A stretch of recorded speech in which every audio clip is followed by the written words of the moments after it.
আসসালামু আলাইকুম। প্রিয় দর্শক, আপনাদের সকলকে আমন্ত্রণ জানাচ্ছি অন্য মঞ্চের আলাপচারিতায়।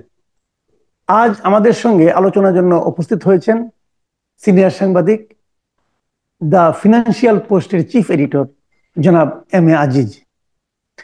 আজিজ ভাই, আমাদের এই অনুষ্ঠানে আপনাকে স্বাগত জানাচ্ছি। আশা করি আপনি আমাকে শুনতে পাচ্ছেন। জি, ধন্যবাদ আপনাকে। আজিজ ভাই, আমি সরাসরি আলোচনায় যাচ্ছি।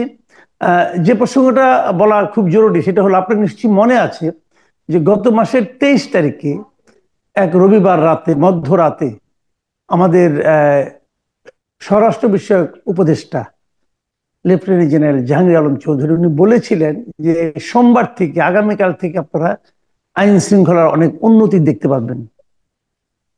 তারপর আবার দেখলাম মাঝখানে গত দুদিন আগে আমাদের প্রধান উপদেষ্টা উনি বিবিসির সঙ্গে এক ইন্টারভিউ বললেন যে দেশের আইন শৃঙ্খলার পরিস্থিতি নাকি ভালো আছে।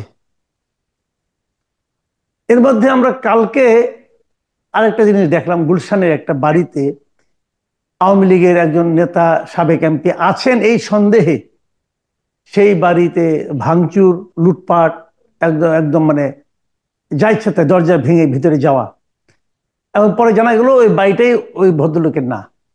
তো এই যে ঘটনা প্রবাহ, এই ঘটনাগুলো কি আপনি মিলাতে পারছেন? স্বরাষ্ট্র উপদেষ্টা, প্রধান উপদেষ্টা এবং ঘটমান ঘটনা, আপনি এগুলিকে কিভাবে বিশ্লেষণ করবেন? ধন্যবাদ আপনাকে। প্রধান উপদেষ্টা বিবিসির সাক্ষাৎকারে বলেছে যে দেশের এবং বিদেশের সমর্থন এই অন্তর্বর্তীকালীন সরকারের উপরে বেড়ে গেছে। তিনি কোনো সমর্থন কমেছে এটা দেখতে পান না। আইন শৃঙ্খলা পরিস্থিতি, অর্থনীতি সবকিছু ঠিক মতো এসেছে। আমার কাছে মনে হয় যে সব ঠিক মতোই চলছে। আমার মনে হয় তিনি রংলি ব্রিফড।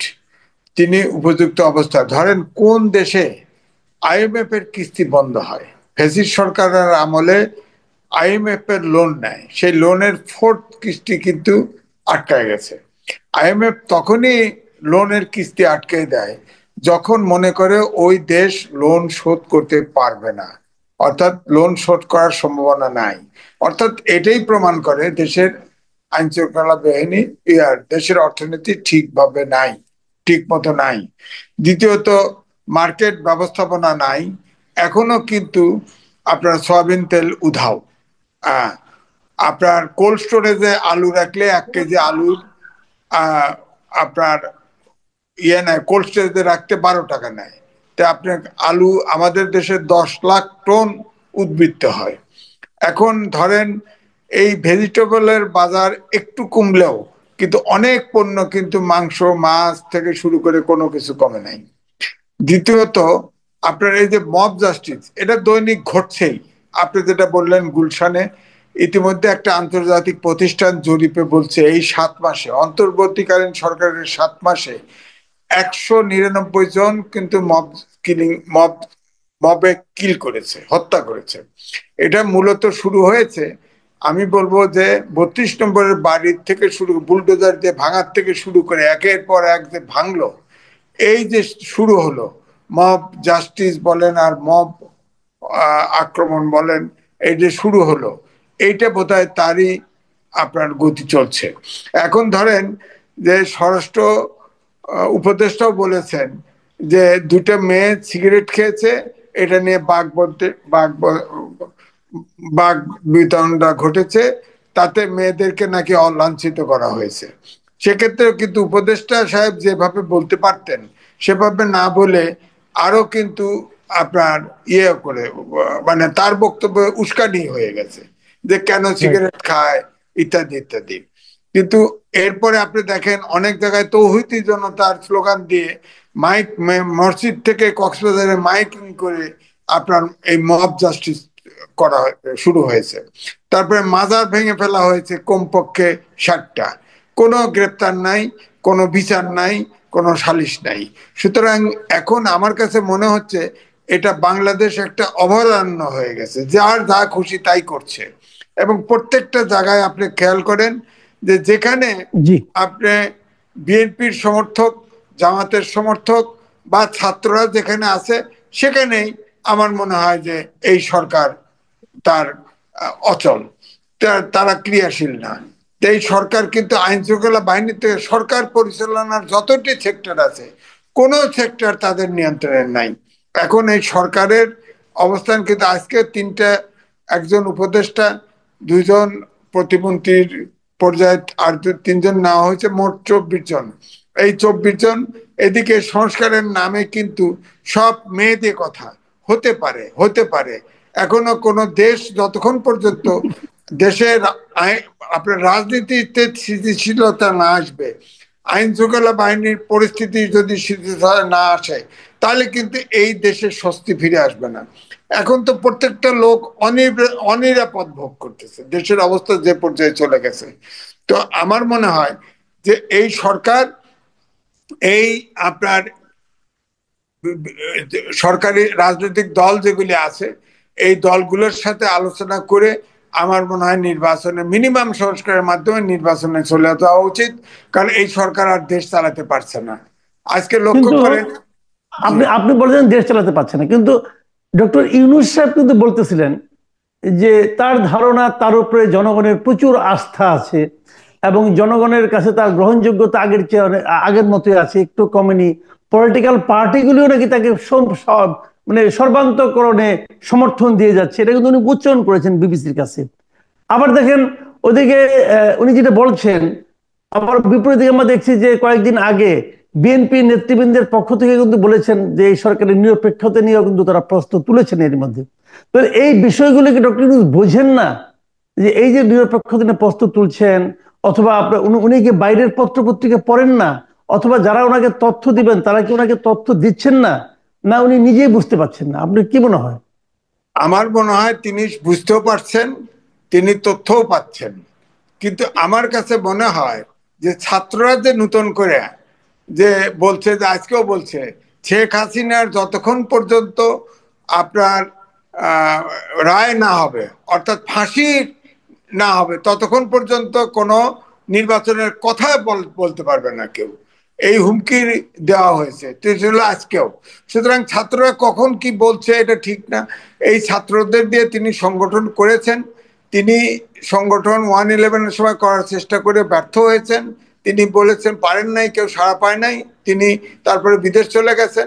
এখন এই ছাত্রদেরকে যাতে তারা সংগঠিত হতে পারে এবং ছাত্রদেরকে আপনার নেক্সট সরকারের ক্ষমতায় শ্রীলঙ্কার মতো ভাবতেছে, ওনার মাথায় হয়তো ওইটা কাজ করতেছে যে সব পার্টি বাদ দিয়ে শ্রীলঙ্কার মতো ক্ষমতায় এসে যাবে, এরকম চিন্তার থেকে আমার মনে হয় ইচ্ছা করে ডিলে করতেছে উনি, যাতে ছাত্ররা সংগঠিত হতে পারে। বাট আর এটা কি সম্ভব বাংলাদেশের বাস্তবতা? আপনি কি মনে করেন ছাত্ররা পারবে এইভাবে করতে? দেখেন, 52 সাল থেকে সবগুলো আন্দোলনে নেতৃত্বে ছিল ছাত্ররাই, অগ্রভাগে ছিল। কোন ছাত্ররা কিন্তু সরকারের অংশীদারিত্ব নেয় নাই, এবং এবং কোন ছাত্র নেতা কিন্তু এইভাবে বিতর্কিত হয় নাই। এখন এই ছাত্ররা যে পরিমাণ বিতর্কিত হয়েছে, আজকেও শুনলাম রংপুরে আপনার একজন সমন্বয়কারী, সে কিন্তু আপনার চাঁদা তোলে ধরা পড়ে গেছে, তার ভিডিও ধরা পড়ছে। সুতরাং এইভাবে একের পর প্রত্যেক দিনই ঘটছে, আমরা শুনতে পাচ্ছি। সুতরাং এই ছাত্ররা ধরেন আমিডামির নির্বাচনে শেখ হাসিনাও কিন্তু তিনটে বড় ধরনের বড় বড় নেতাদের কিন্তু কিংস পার্টি তিনটে করেছিল, কিন্তু তাদের একজনেরও জামানত থাকে নাই। এই ছাত্ররা দেখবেন নির্বাচনে তাদের ধরাশায়ী হবে, তাদের অবস্থা একই হবে।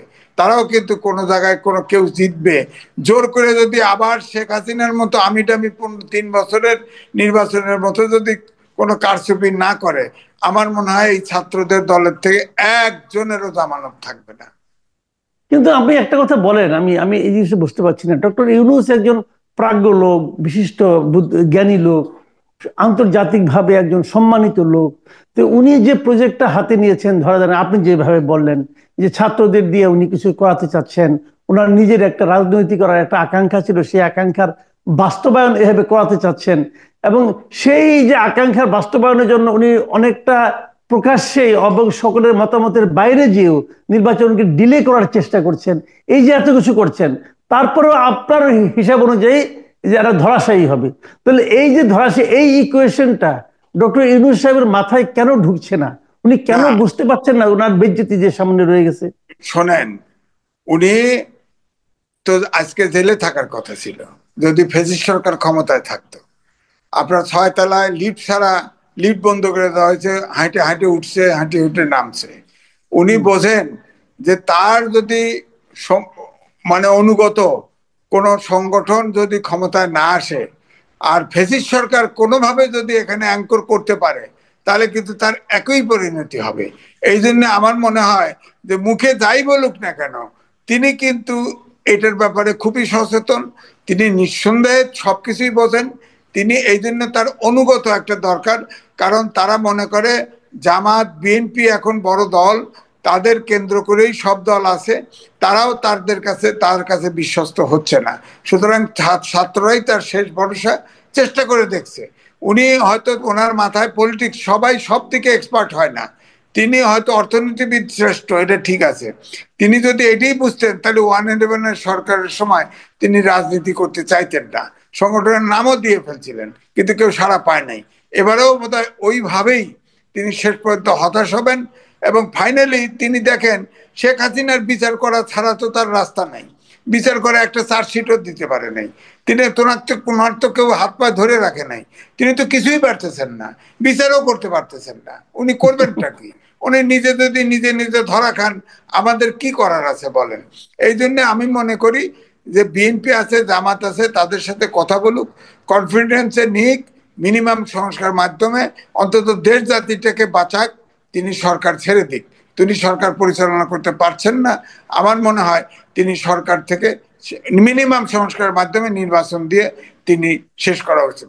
যেভাবে উনি ওপেন হয়ে গেছেন একটা পলিটিক্যাল পার্টির পক্ষে, এখন উনি যদি নির্বাচন দিতেও চান, তো সেই নির্বাচনটা কি পক্ষপাতমূলক, মানে পক্ষপাত মুক্ত হবে?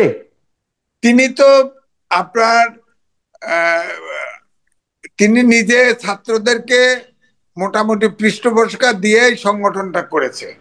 তিনি সাক্ষাৎকারে তো বলেছেন বিদেশি এক পত্রিকায় যে ছাত্ররা সংগঠন করবে, নইলে তারা যে রক্ত দিয়েছে, এই রক্ত আপনার রাজনীতিবিদদের বেহাত করে ফেলতে পারে। তো তিনি তো সংগঠন করেছে, তিনি তো পক্ষপাত। এখন এই জন্য আরো ভালো হয় যে রাজনৈতিক দলের সাথে আলোচনা করুক, কনফিডেন্সে নিক, তারা যাতে তারও মোটামুটি ভাবে তার যাতে বিপদ না হয়, ভবিষ্যতে এটা আলোচনা করে ঠিক করে নিক। এবং তিনি এখন সুপ্রিম কোর্টের হিয়ারিং এ আছে যে তত্ত্বাবধায়ক সরকার, সেই সরকারের উপর তিনি তত্ত্বাবধায়ক সরকার বিরোধী দলগুলোর সাথে আলোচনা করে তত্ত্বাবধায়ক সরকারের কাছে নির্বাচনটা ছেড়ে দিক। আমার মনে হয় সেই পথটাই তার জন্য সবচাইতে সুবিধাজনক হবে। এবং তিনি আন্তর্জাতিক খ্যাতিসম্পন্ন ব্যক্তি, তিনি তার বিদেশ, সারা পৃথিবী তার চালন ক্ষেত্র, তিনি আবার সারা বিশ্বে তিনি ঘুরে বেড়াক, তাতে আমাদের কোনো সমস্যা নাই। জাতি এবং দেশকে উনি মুক্তি করুক, কারণ তিনি সরকার চালাতে পারছেন না, তিনি এক্সপার্ট নন। তিনি আপনি দেখেন যারা সরকারে আছে তারা এনজিও আর পেশাজীবী, এরা সরকার চালাতে পারছে না, এরা সরকার চালাতে আর পারবে না। 7 মাসে কোনো কিছু ঠিক করতে পারে নাই, আর 7 মাস সময় দিলেও উনি কিছুই করতে পারবেন না। ডিসেম্বর পর্যন্ত যদি এই নির্বাচন ঠেলে নিয়ে যায়, নির্বাচনে বাংলাদেশ এই ডিসেম্বরের মধ্যে, আরো তো আপনার 10 মাস বাকি, 9 মাস বাকি, এই 9 মাসে যে দেশের অবস্থা কোন জায়গায় যাবে আপনি কল্পনা করে দেখেন। যে জায়গায় আইনশৃঙ্খলা বাহিনীর থেকে অর্থনীতি সবকিছু যে জায়গায় চলে যাচ্ছে, এই দেশ কিন্তু অচল হয়ে যাবে এবং দেশটা ফেল স্টেটের দ্বার প্রান্তে যা পৌঁছায় যাবে। আমার মনে হয় এখনই সময় তিনি সরকার ছেড়ে দেওয়া উচিত। জি, অনেক ধন্যবাদ জনাব এম এ আজিজ। আপনি এই আপনার মানে মূল্যবান সময় এবং ব্যস্ততার মধ্যেও আমাদেরকে সময় দিয়েছেন, এবং আমার ধারণা দর্শকরা আপনার এই কথা থেকে অনেক কিছু চিন্তার খোরাক তারা পাবে। প্রিয় দর্শক, আপনারা শুনলেন সিনিয়র সাংবাদিক জনাব এম এ আজিজের বিশ্লেষণ এবং ওনার কিছু কিছু ক্ষেত্রে কঠিন মন্তব্য এই সরকারের প্রতি। আপনাদের কেমন লাগলো আমাদেরকে কমেন্টে জানাবেন। ভালো থাকবেন আপনারা। আল্লাহ হাফিজ।